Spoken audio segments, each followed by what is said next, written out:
natin dito sa nangyari kay ano, eto magko-comment lang ako ng konti, dito sa sinabi ni Yusek Claire Castro kanina, tungkol dito kay Egay Erice.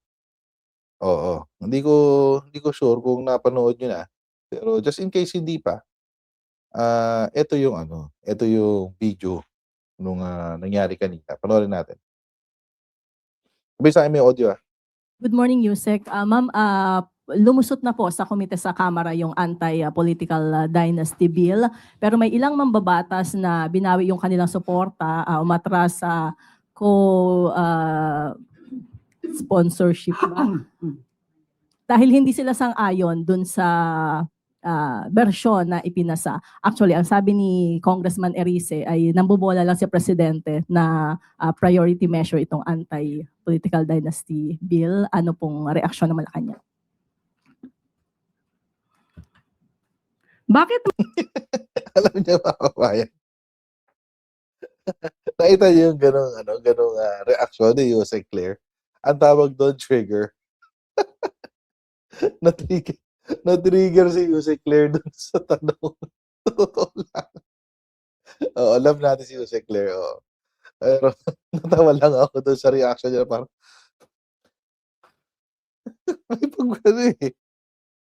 may pag-ano, may inis.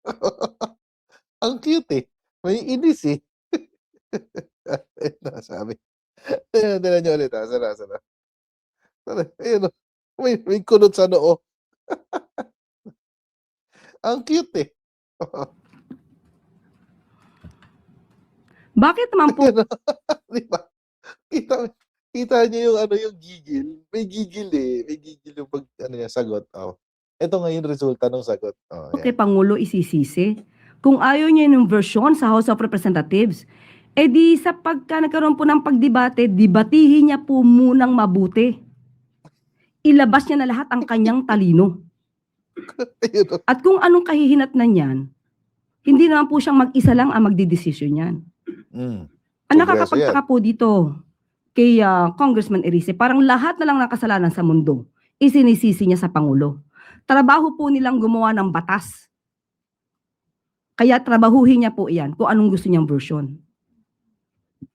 Ma'am, nabanggit niyo po dati na nag-usap si Presidente at si Wait, mamaya ka na,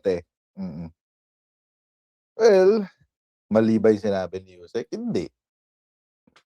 Trabaho kasi talaga ng Kongreso yun. So, as a congressman, it's your job to convince your fellow by the way, mga kababayan, huwag ko natin kalimutan.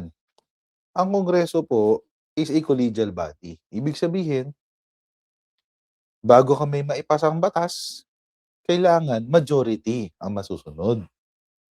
Di ba? Majority ang masusunod. Hindi yung trip mo. Okay.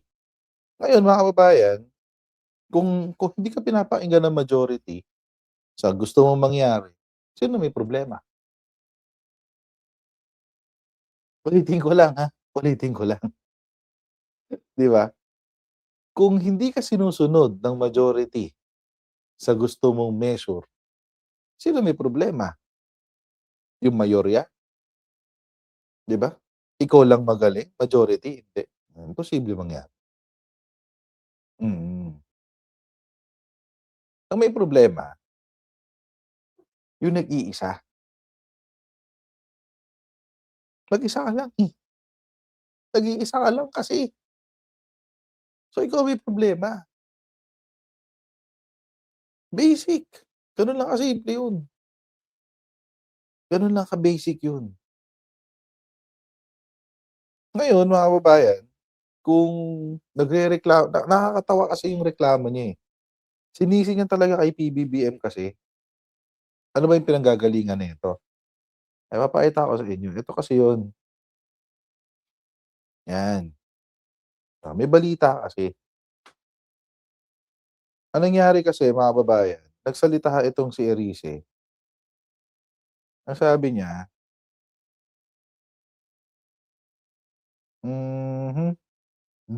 yung binola daw sila ni PBBM. Ang sabi ni Presidente Marcos, priority niya magpakulong dahil dito sa flood control mess.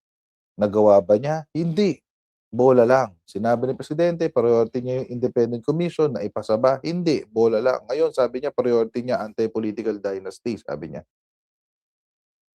So, parang sinasabi niya, nabobola lang daw si PBBM. Okay. Sino bang susulat ng batas? Di ba? Ibalik natin sa kanya yung tanong. Sino masusulat ng batas? Paano ba yan aabot sa lamesa ng presidente?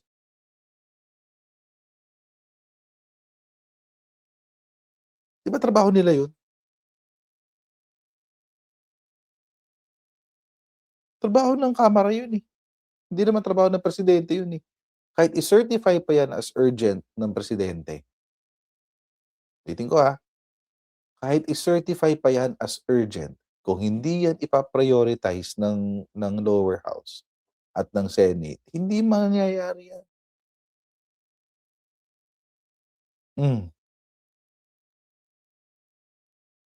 Ito nga nakakatawa eh. Sinabi na nga ng presidente, gumawa na kayo ng anti-political dynasty bill. Pipirmahan ko pag umabot yan sa lamesa o pipirmahan ko. In fact, kanina, sabi pa nga ng mga ibang balita na narinig ko, minamadali talaga yan ni presidente para daw meron siyang pangyabang sa SONA. Alam niyo mga kababayan, nakakatawa na lang eh. Pero alam niyo ako, personally, regardless of the motive of the president, kung meron lang siyang, kung gusto lang niya na pangyabang yan, or talagang gusto niyang masawata ang political dynasty sa Pilipinas, regardless of his motives, as long as maipasa yung bill, wala akong paki. Wala akong paki. Basta maipasa niya yung bill. Mapirmahan niya yung bill. Sige, go. Walang problema. I don't care about his motives. I don't care about his motives. Kung motibo niya is magpabango ng pangalan, magyabang, whatever. Eh kung naipasa yung batas, why not? Diba? Kung naipasa yung batas, so what? At least meron na tayong anti-political dynasty law. Kasi ito kasi si Erice, hindi siya happy doon sa naging substitute bill. Ang gusto kasi niya, total elimination of political dynasties. Wala namang problema yon. Okay lang din naman yun. Kaso, is it realistic? Is it realistic at this point? Mga kababayan, kay Erice na rin mismo nanggaling. 39 years simula nung nagkaroon ng 1987 Constitution hanggang sa nagkaroon ngayon dito ng substitute bill ng anti-political dynasty. 39 years. Maski yung idol niya, ito mga kababayan, sinabi niya to, rektahan. Ang sabi niya, Alexis Andir, salamat sa yung super chat. Nagpapapansin lang si Erice kasi nagpapalapad ng papel. Well, we can say that, pero alam niyo mga kababayan, sinabi rin kasi ni Erice, the best president ever daw was Pinoy, sabi niya. Best president ever, si Pinoy yan, sabi niya. Eh si Pinoy pa, nakapagpasa ng anti-political dynasty bill. Di ba? Si Pinoy ba nakapagpasa ng anti-political dynasty bill? Hindi. Hindi. Not once. Yung mga DDS naman sabihin, si Digong daw, best president ever. O, siya ba? Na meron ba siya naipapasa na anti-political dynasty bill? Wala rin.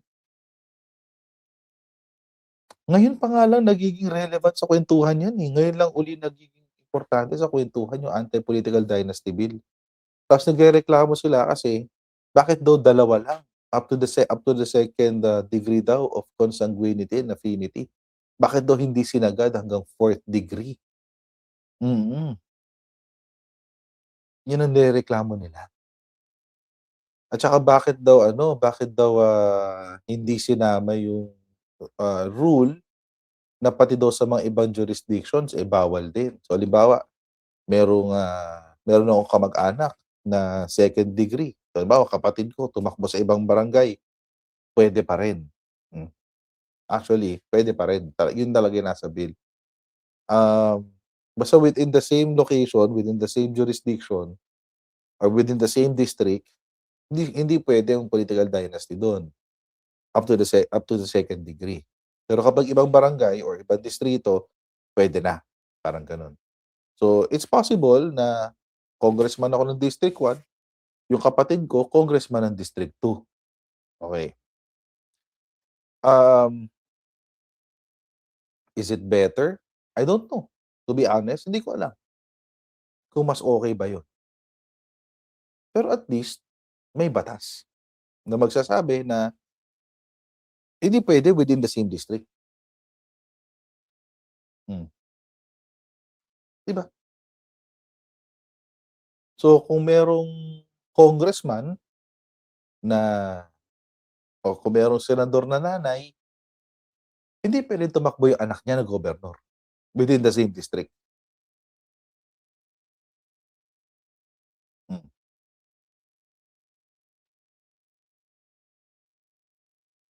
'Di ba?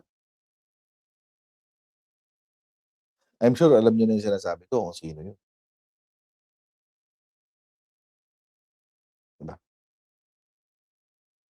So, kung senador si Imee or kung let's say maging congressman si Imee, hindi puwedeng tumakbo yung anak niya as governor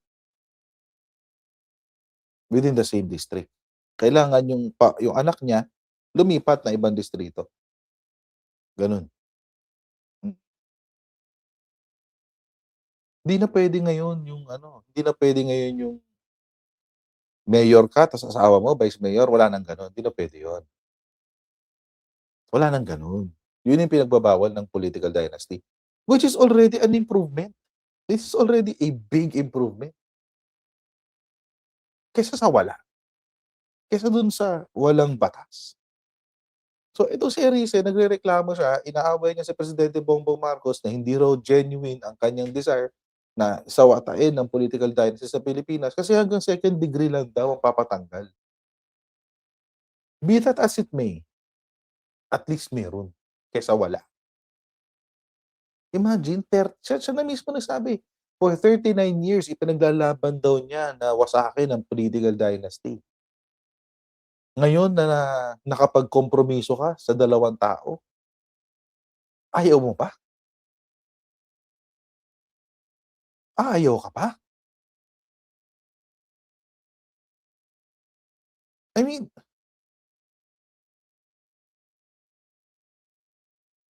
kaya nga compromise ang tawag diyan, compromise.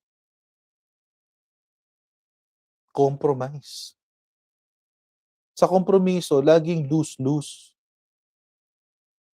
Talo ako o talo ka. Kompromiso nga, eh.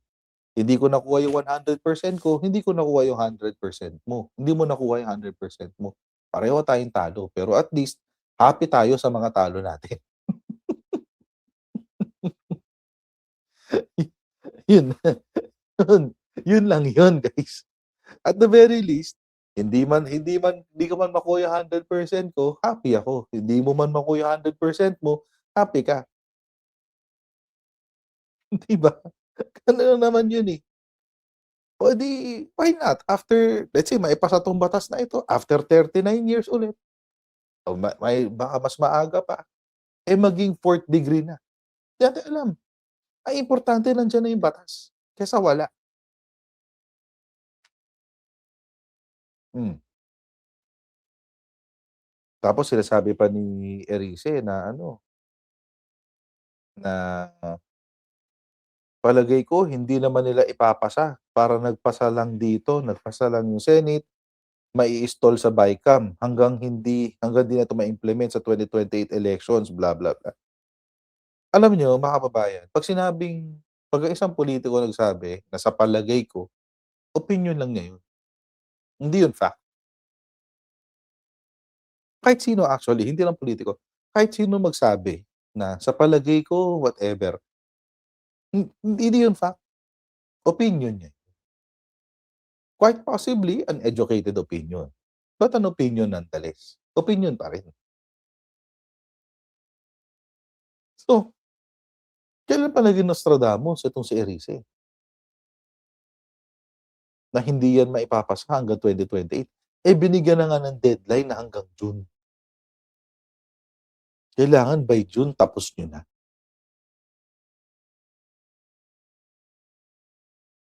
Hmm.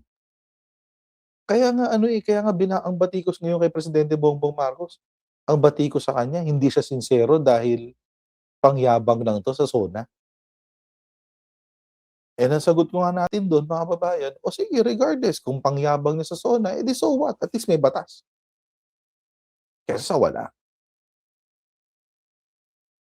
'di ba? We have to start somewhere. Kailangan natin mag-umpisa somewhere, sa isang banda. Hindi puwedeng mag-uumpisa ka 100% sa'yo, hindi puwede, walang gano'n. Maski nga sa bilihan ng mga gamit, eh, hmm, bibili ka ng cellphone, 'di ba halimbawa lang, bibili kang cellphone, ₱120,000, ₱100,000 o sige kasi gano'n na kamahal ang mga flagship phones ngayon, eh, Pro Max, Ultra, et cetera. Gano'n na kamahal, mga nasa 100K isang unit. Hmm, bibili ka ng phone halimbawa, 'pag bumili ka ng telepono, ayan yung 100K, pero may telepono ka, wala ka na nga ng cash, naubusan ka na ng cash. Happy ka? Dahil naubusan ka ng pera, nalagasan ka ng 100K, happy ka? Siyempre hindi, pero may kapalit, yung 100K mo. 100K ang kapalit ng 100K niya, telepono. O ngayon, i-example gamitin natin yung same analogy dito sa political dynasty law. Wala kang political dynasty law noon, zero, as in wala. Pero nakakuha ka ng compromise. Out of 4 degrees, ako prefer ko 4 degrees. 4 degrees of, affinity and consanguinity. Kung ako tatanungin, mas gusto ko yung 4 degrees kaysa 2 degrees. 2 degrees, masyado pa mababaw yun.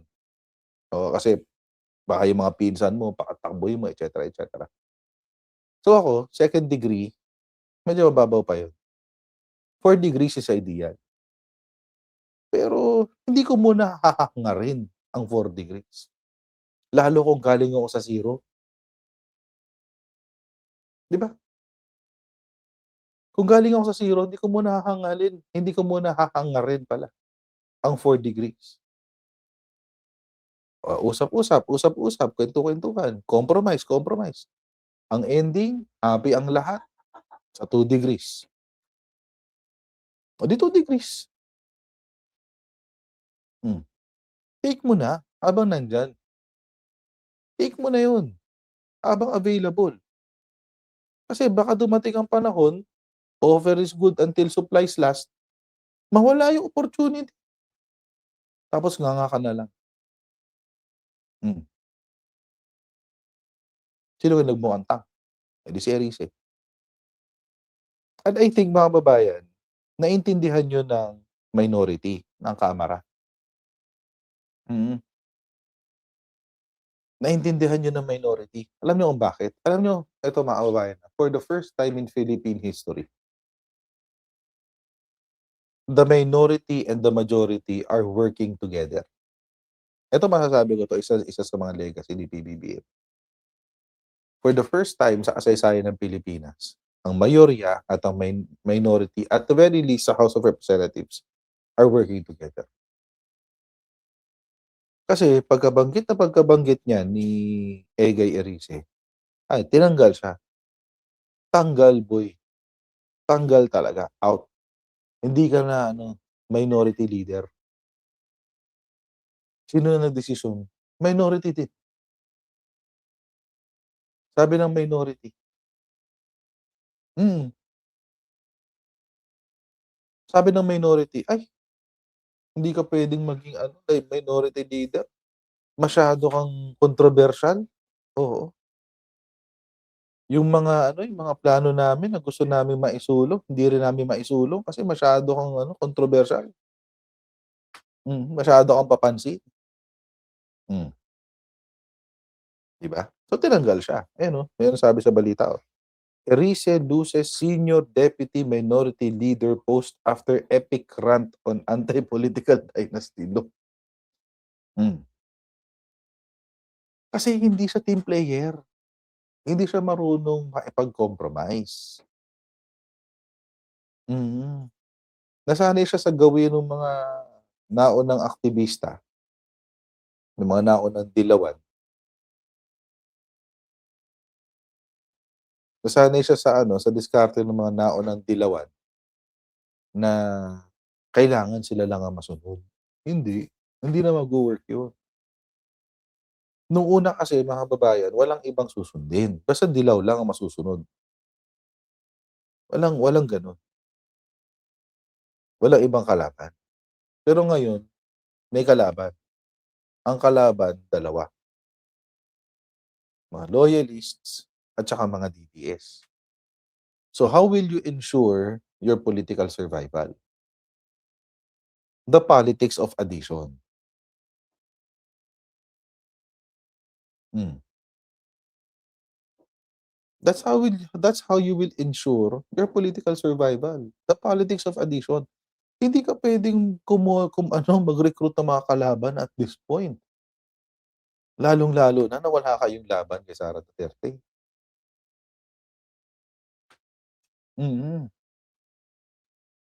Alam niyo mga kababayan, nakakatawa nga, eh. Meron akong mga naririnig and, I know may mga kakamping na nakikinig sa'tin, ng mga dilaw na nakikinig sa'tin. And humor me na lang.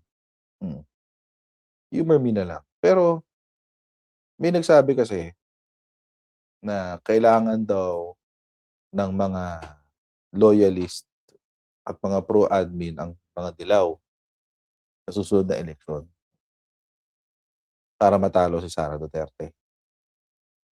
Actually, hindi. Mm. Sa totoo lang, hindi. Pero mas maganda kung magtutulungan. Mm. No joke, no joke. Hindi kailangan ng mga pro-admin ang mga dilaw at kakamping. Pero mas maganda kung magtutulungan. Mm. Mas maganda kung magtutulungan, pero hindi kailangan. Ang may kailangan sa pro-admin, ang mga dilaw.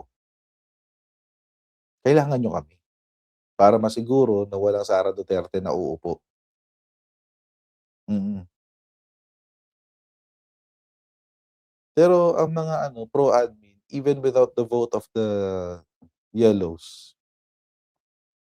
kaya. Kasi may solid na 'yan, eh, may solid voting base na ang mga loyalists, eh. May mga good 18 to 19 million ka ng boto, yung mga pro-admin, mga loyalists.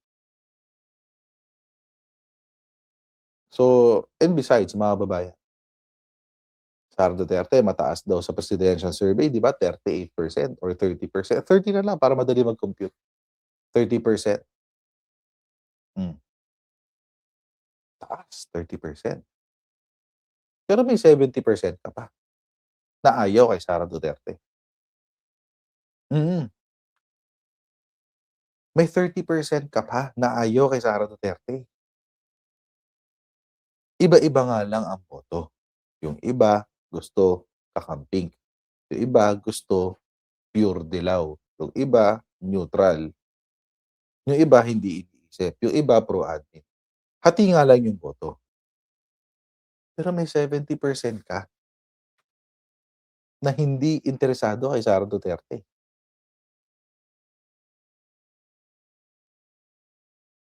At dun sa 70% na yun, mga kababayan, a big chunk of that will be yung mga neutral or independent voters.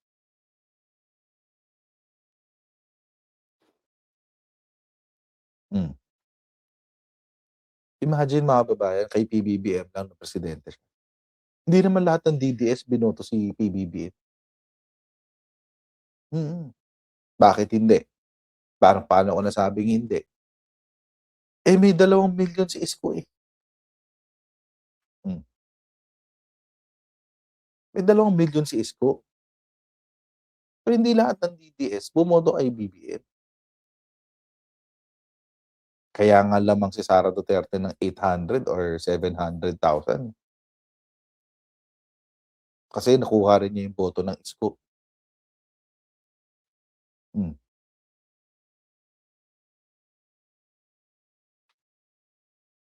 Kaya gano'n. And I think the Liberal Party or the minority understands, nai-gets nila na, uy, wait, kung gusto nating masiguro ang ating political survival, kailangan muna natin maipagtulungan. At si Erice, hindi nakikipagtulungan, may sarili siyang lakad. So tanggalin na natin, chupi, chupi, chupi. Oh, yun ang napala niya. Pero sa palagay niyo ba tatahimik si Erice? Lalong hindi. Kasi bitter siya lalo kay BBM. Kasi nga lahat kasalanan ni Presidente Bongbong Marcos, di ba? So siguro malamang sa malamang, sinisisi din niya sa isip niya si Presidente Bongbong Marcos sa pagkakatanggal sa kanya diyan sa pagiging senior deputy minority leader. But then again, mga kababayan, going back,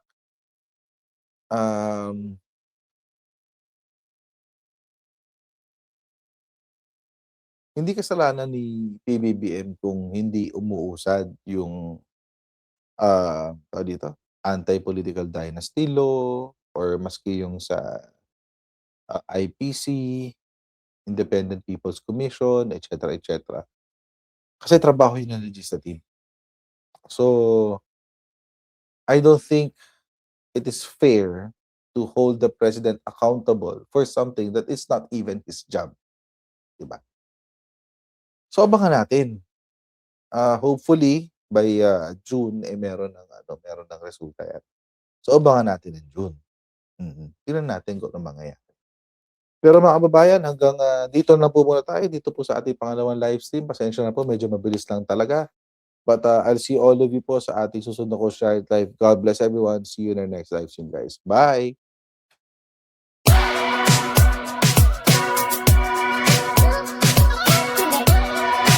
Pag ganun, natin gawing tanga mga Pilipino. Mas maganda kasi nasa lugar mo ng tama kaysa yung pinipilit mo yung pagkakamali.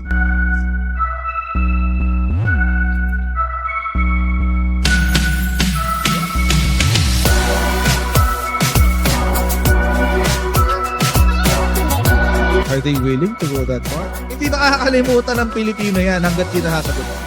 Sino ngayon nagsasabi ng totoo?